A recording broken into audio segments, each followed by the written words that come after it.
اللہ رب العزت نے بھی یہی معاملہ فرمایا کہ اے میرے پیارے محبوب کی امت کے روزے دارو، تم میرے لیے روزہ رکھو، اور جب افطاری کا وقت ہوگا تو میں تمہیں منہ مانگا انعام دوں گا۔ جو تم مانگو گے میں پروردگار تمہارے مانگنے کے مطابق تمہیں عطا کروں گا۔ مانگنا تمہارا کام ہے اور تمہارے دامن کو بھر دینا یہ میرا کام ہے۔ اس لیے فرمایا کہ روزہ دار کی دعائیں قبول ہوتی ہیں۔ حدیث پاک میں یہ فرمایا، اس کا کیا مطلب کہ اللہ تعالی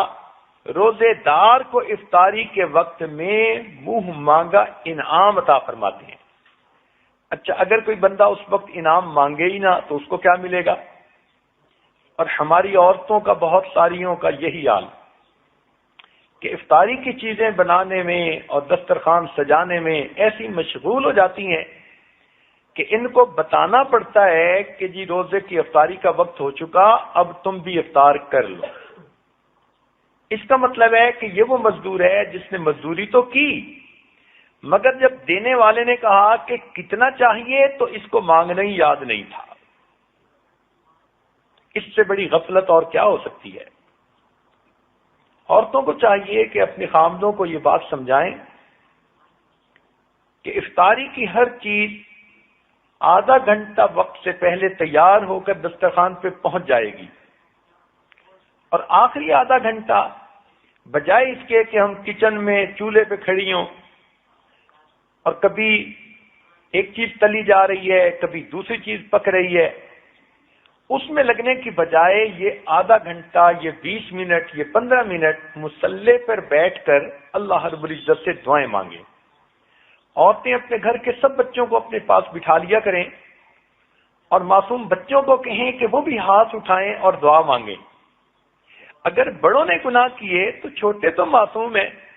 کیا پتہ ان کے معصوم ہاتھوں کے اٹھنے پر ہی اللہ کو رحم آ جائے اور اللہ تعالیٰ آپ کی دعاؤں کو قبول فرما لے۔ تو اس لیے عورتوں کو چاہیے کہ افطاری کے اس وقت کی قدر کریں، اور اگر کسی گھر میں ایک ہی عورت ہے اور اس کے لیے کھانا پکانا بنانا بھی ضروری ہے تو دعا تو دل سے مانگی جاتی ہے، ہاتھ سے تو نہیں مانگی جاتی۔ ہاتھ کام کاج میں مشغول ہوں اور اس حالت میں بھی آپ اپنے دل ہی دل میں اللہ سے دعا مانگ رہی ہوں تو گویا آپ بھی اپنے رب سے اس وقت میں منہ مانگا انعام حاصل کر سکتی ہیں۔ اچھا، آپ سے اگر کوئی پوچھے کہ آپ کی کوئی پریشانی ہو تو اس کو ختم کر دیتے ہیں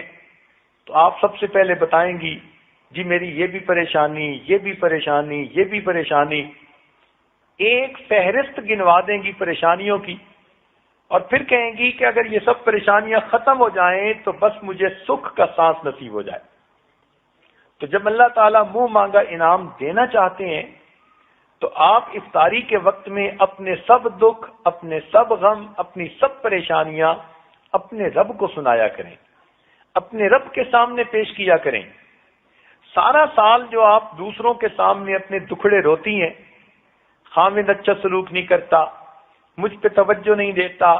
خاوند کی توجہ باہر کسی طرف ہے، خاوند کاروبار نہیں کرتا،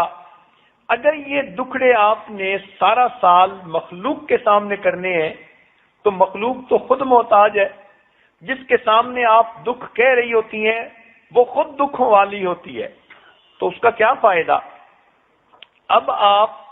اپنے دکھ اس پروردگار کے سامنے کہیں گی جو سب کے دکھوں کو دور کرنے والا اور سب کی پریشانیوں اور مشکلات کو حل کرنے والا ہے۔ لہذا افطاری کے اس وقت میں آپ اپنی زندگی کی اور آخرت کی بہتری کے لیے خوب دل کھول کے دعا مانگا کریں۔